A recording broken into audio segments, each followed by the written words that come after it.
वो जब एक डायलॉग बोल दिया वो वाचिक हो गया। साथ साथ चलते हैं ना आंगिक भी। जैसे रामचरितमानस का एक प्रसंग है, राम और लक्ष्मण गए हुए हैं और वो धनुष राम ने उठा लिया है। रावण गया, बहुत सारे लोग धनुष यूं कर रहे हैं, उनसे हिल रहा है, पता नहीं क्या उस धनुष में है। बड़ी मजेदार व्याख्या है। एक बार दशरथ के कमरे में सीता जी गई, धनुष रखा हुआ था, उन्होंने धनुष उठाया, नीचे सफाई की, आ गई बाहर। जनक जनक गलत बोल गया, जनक के कमरे में। तो एक प्रसंग आता है कि सीता जी धनुष को आराम से उठा लेती हैं, रावण नहीं उठा पाया और रावण ने सीता जी को उठा लिया। तो ये बड़ा कॉन्ट्राडिक्शन सा मुझे लगता है कई बार कि ये कैसे हो रहा है। आपने सुना ना कि सीता ने धनुष को उठा लिया है, रावण नहीं उठा पाया, लेकिन रावण सीता का अपहरण करके ले गया। बड़ा यूनिक सा लगता है। बहरहाल रावण और रावण के बहुत सारे दोस्त है, सबने बहुत प्रयास किया, धनुष नहीं उठा। फिर राम गए, फिर बिजलियां चमकी आसपास बहुत देर तक। सीता जी, तुलसीदास बड़े स्मार्ट आदमी थे, उन्होंने दिखा दिया कि सीता के मन में प्रेम का भाव पहले ही आ गया था राम को लेकर। पहले ऐसा नहीं आता है, तुलसीदास से पहली बार रखा। तुलसीदास स्मार्ट आदमी थे ना, तो उन्होंने क्या किया, धनुष से एक दिन पहले जनक वाटिका में दोनों को मिलवा दिया आपस में। राम जा रहे थे, सामने सीता दिख गई, झुरमुट के पीछे सीता को देखा राम ने, लक्ष्मण ने राम का मुंह देखा भैया पहली बार डूबे हैं। वरना राम बड़े सीरियस टाइप के आदमी है ना, राम ऐसी बातों में डूबते डूबते है नहीं, कृष्ण थोड़ा है, राम है। तो लक्ष्मण को लगा कि पहली बार भैया के चेहरे पर यह भाव देख रहा हूं, तो कुछ करना होगा इसके लिए। तो लक्ष्मण एकदम चुप है कि भैया थोड़ा व्यस्त ही रहे इस समय। लेकिन लक्ष्मण मजे लेने के लिए पूछ रहे कुछ कि भैया वो जो काम था, भैया वो जो कल है उसके अभ्यास करना है, भैया जिम जाना है। तो राम की नजर वही है पूरी तरह से। तो राम बेचारे हाँ हूँ ऐसे ऐसे टाल रहे हैं। तुलसीदास कैमरा लेके पीछे खड़े हुए, तो उन्होंने उस पर भी एक लिख दिया है, राम का रूप नहीं, ये तो सीता वाला है कि राम सीता का चेहरा निहार रहे हैं, लक्ष्मण पूछे जा रहे हैं, तो हाँ हूँ करके उनको टरका रहे हैं। इस तरह का प्रसंग है। तो राम के मन में अलग जग गई है कि अब तो धनुष उठाना ही होगा। सीता के मन में भी है। सीता ने पूछा अपनी सहेली से, ये कौन है इतना स्मार्ट सा मुंडा? तो उस लड़के ने कहा, ये राम है, अयोध्या से हैं। बोले यार ये उठा लेगा तो मजा आ जाएगा। क्योंकि भाई सीता बेचारी क्या करे, आप सीता का कष्ट समझिए। सीता का कह रहे हैं स्वयंवर थोड़ा ना है। स्वयंवर का इतना ही मतलब है कि जो पहलवान धनुष उठा लेगा सीता उसकी होगी। इसमें सीता की चॉइस कहां है? ये दंगल टाइप का मामला है। कह रहे हैं स्वयंवर का मतलब खुद अपना वर चुनो, इसमें स्वयं कहां पर है? दंगल टाइप का है, जो उठा लेगा वो भी सबसे पहले जो उठा लेगा। अब कोई यार राक्षस टाइप का सीता के भाई भगवान ये ना उठाए, भगवान ये ना उठाए, क्या करे बेचारी, उसका भाई सोचिए आप। और राम इतने क्यूट से हैं देखने में, चॉकलेटी किस्म के लग रहे हैं, तो मन कर ये उठा ले। तो फिर सीता की मुराद पूरी हुई। राम ने उठाया, तोड़े दिया कि ले। लक्ष्मण नारे लगा दिया। उसके बाद राम भैया की जय, सीता भाभी की जय। लक्ष्मण तो शरारती आदमी है ना, तो लक्ष्मण तो उसी मूड में। अब उसके बाद क्या हुआ कि जब ये हो गया, उन्हीं यात्राओं में परशुराम जी सामने आ गए। परशुराम को बहुत गुस्सा आ रहा है। उसने राम लक्ष्मण को कस के डांटना शुरू किया। राम विनम्र है, बहुत उदात्त है ना। परशुराम डांटे, राम तुमने ये कर दिया, राम तुमने वो कर दिया, तुम ठीक नहीं हो, तुम बेम दो। राम को अच्छे से पता है कि एक झापड़ मार दिया अगर मैंने, ये उठ नहीं पाएगा उसके बाद। राम को अच्छे से पता है।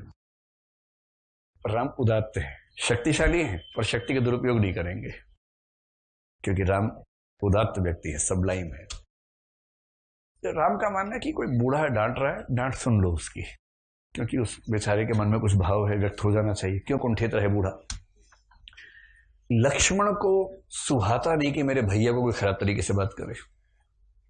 लक्ष्मण कह रहे, अच्छा भैया को मारोगे, आओ ना आओ। लक्ष्मण का तेवर ये है। परशुराम कह रहे, मार दूंगा, काट दूंगा। कह रहे, आना, आ मार दूंगा। आ तो सही, आगे मार दूंगा, बहुत देखे तेरे जैसे, मार दूंगा, आई ना देखो जाके पहले। वो इस तरह से बात कर रहा है लक्ष्मण। राम को बुरा लग रहा है।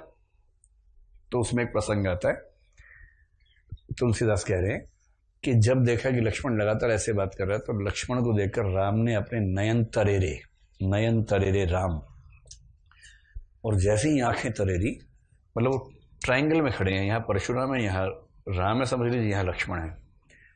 तो राम ने लक्ष्मण को घूर के देखा, बहुत कस के घूर के देखा, डांटती हुई आंखों से देखा। लक्ष्मण की सिट्टी पिट्टी गुम। राम के सामने नहीं चलती किसी के लिए। अगर राम ने गुस्से से देख लिया, इसको लग रहा सारा कॉन्फिडेंस खत्म हो गया इसका, वरना तो परशुराम को कहां खदेड़ गया था लक्ष्मण अकेला। लेकिन राम ने गुस्से से देख लिया, अब नहीं चलेगी इसकी। और भीगी बिल्ली बनके चुपचाप राम के पीछे के खड़े हो गए लक्ष्मण। और कैमरा किसके हाथ में था? तुलसीदास के हाथ में था। रिकॉर्डिंग की है, लाइव रिकॉर्डिंग कर ली। तो ये कौन सा अनुभव है? आंगिक या कायिक? राम ने अपनी आंखों से घूर के देखा और लक्ष्मण चुपचाप पीछे के खड़े हो गए। कोई डायलॉग नहीं आया, चुपचाप। जैसे घरों में नहीं होता कि बेल बजी, बच्चे ने कहा कि पापा अंकल आए, बोल दो बेटा मैं नहीं, जाके बोल दे पापा कह रहे कि वो नहीं है। अब बाप ने सुन लिया, क्या बोल देगा, बाप भागा भागा गया। तो वो बोले कि ये कह रहा था कि पापा कह रहे कि आप हो नहीं। अरे बच्चा तो मजाक करता रहता। फिर बच्चे को देखा घूर के, इसका भाव ये कि जा नहीं वो चला जाइए, तो तेरा मैं सही कर, तू तेरा सैंडविच बनाऊंगा।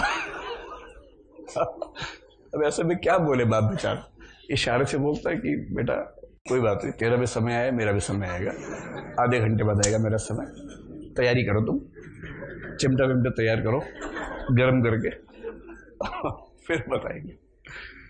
तीसरा है आहार्य अनुभव। आहार्य का मतलब बेसिकली वेशभूषा समझ लीजिए। वेशभूषा का मतलब जो भी चीजें हम अपने शरीर पर धारण कर सकते हैं या नहीं कर सकते हैं, तो उसमें हमने क्या धारण करने का फैसला किया और क्या धारण नहीं करने का फैसला किया। ठीक है, जिन चीजों में ऑप्शन है, जैसे कोई कहे कि मैं गंजा होना चाहता हूं, मैं सीरियस हूं यूपीएससी के लिए, कई लोग गंजे हो जाते हैं और उससे बताते हैं कि मैं बहुत सीरियस हूं इसलिए हो गया हूं गंजा।